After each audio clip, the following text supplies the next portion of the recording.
ఆధ్యాత్మిక మార్గంలో నా సోదరులకు సహాయం చేయటానికి నేను ఎక్కువ కాలం బ్రతికి ఉండవలసి ఉందో లేదో నేను చెప్పలేను.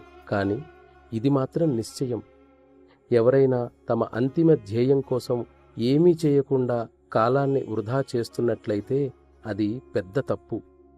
నా అనంతరం నా స్థానంలో మీ అందరికీ నేను చేస్తున్నట్లే ఆధ్యాత్మిక ఉన్నతిని ఇవ్వటానికి ఒకరు నిశ్చయంగా ఉంటారు. అయినప్పటికీ నా జీవితకాలంలోనే మిమ్మల్ని ప్రగతి యొక్క అత్యున్నత శిఖరాగ్రంలో చూడటం నాకు అత్యంత సంతోషదాయకమవుతుంది.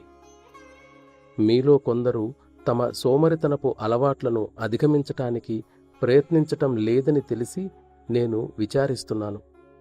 ధ్యేయము మీ మనస్సులో ఇప్పటికీ గాఢంగా నాటుకోలేదనే నిజాన్ని ఇది స్పష్టంగా సూచిస్తుంది. అది మీ దృష్టిలో ప్రధానంగా ఉంటే ఈ విషయంలో మీరు మీ కర్తవ్యాన్ని తప్పించుకోవటం అసాధ్యం.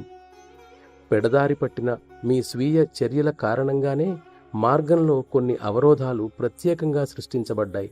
కానీ మీకు మనఃపూర్వకంగా మీ ధ్యేయంపైనే శ్రద్ధ ఉండి ఉంటే ఇవి వాటంతట అవే కరిగిపోతాయి.